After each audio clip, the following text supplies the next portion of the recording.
What's going on, Port fans? Welcome back to another video on the channel. Today we're going to be talking about Port Adelaide's drafting since 2020. It's something I wanted to look back on because over the last few years, I think we've been quite hit and miss with our drafting capital.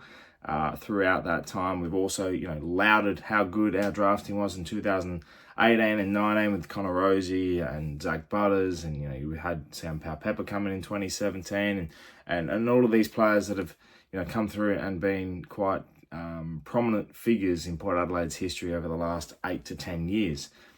Over the last 4 or 5 years, I think we've been quite hit and miss. So I actually went back, did some research, and I wanted to discuss with you all some of the players that we've picked up over the last 5 years. So let's get straight into it and talk about Port Adelaide's drafting since 2020. So since COVID hit in 2020, it's been definitely something we've been struggling with, I think, in terms of having a very, very good draft pick. And I don't mean to disrespect the players we have picked up on the list that I'm about to read out.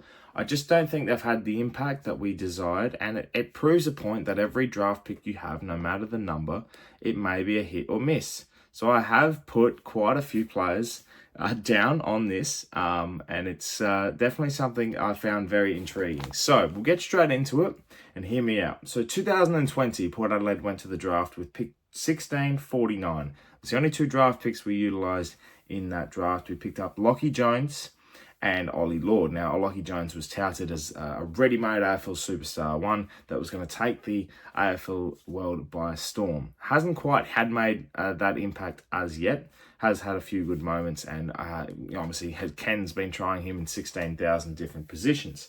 Ollie Lord, the other one as well, the key forward, touted to be the next in kin for Charlie Dixon. Obviously hasn't had a major impact, and he's only played 19 games since his drafting year.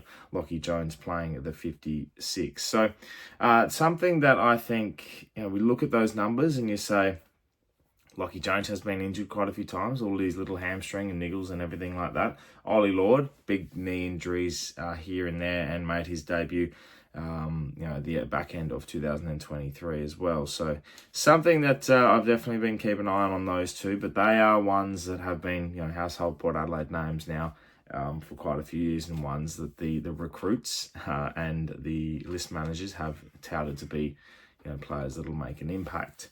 I moved to 2021. I'll sum all this up at the end, but 2021 we had picks 12, 55, 56 and 60. We took pick 12 with Josh Sin, who's currently only played the 10 games. Now, we know he's been a player that made his debut in the tribute to Russell Ebert game against Hawthorn. We got pumped, and hasn't really seen much footy. Has played a few good games here and there, and the back end of 2024 was definitely a lot more prominent, but he gets injured quite a bit. So again, something we haven't used. Hugh Jackson was taken at pick 55, hasn't made a debut game as yet. And Dante Vicentini was 56, and Jace Burgoyne was pick 60. Dante's only played the 6 games.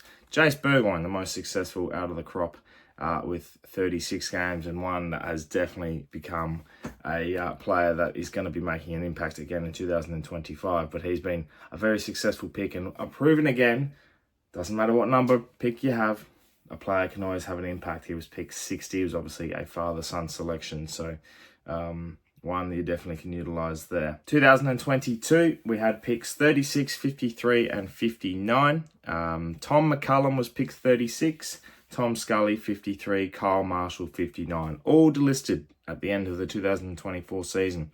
A unsuccessful draft, I would say, from that front.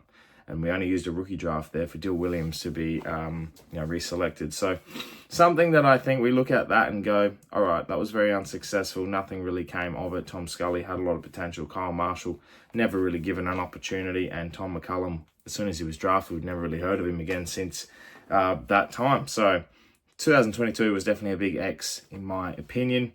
And then 2023, you go with... Pick 48, 52 and 57, we obviously had back-end draft picks there that came alive with a lot of people passing on their picks.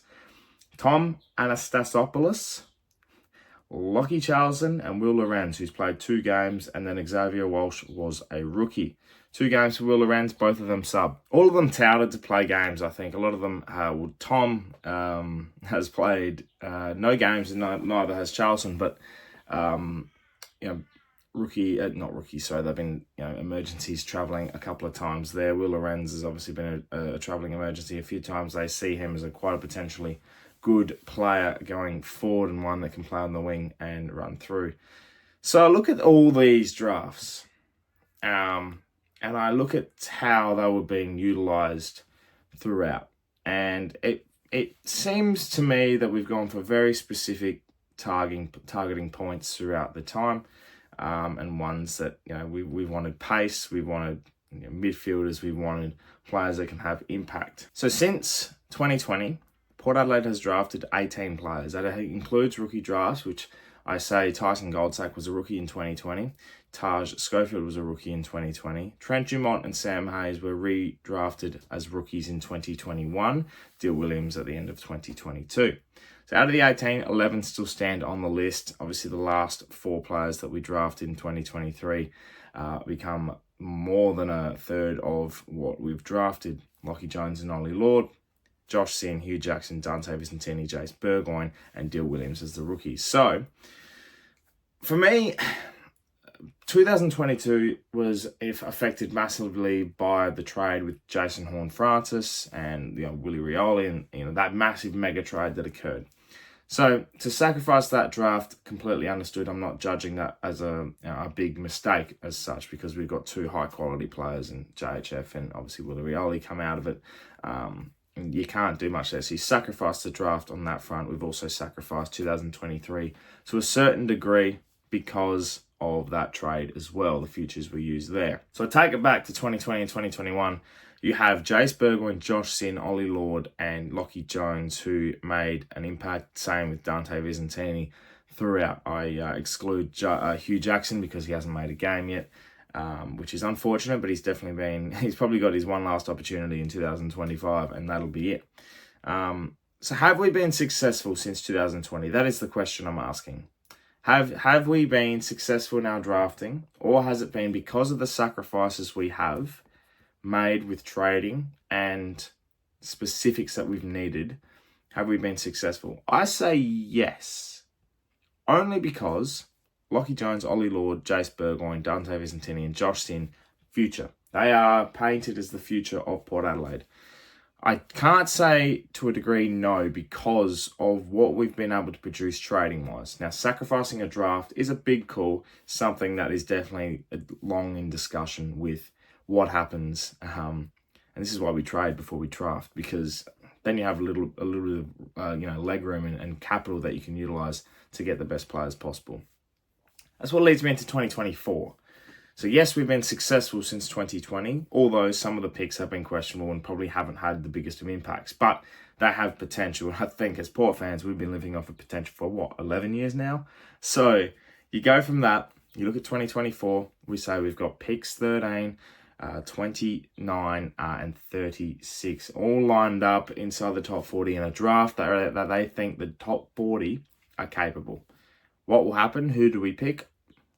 Begs to differ, and I'll have a video on that come down the track. But I'd love to know what you guys think. What are your thoughts, Port fans, and other fans watching as well?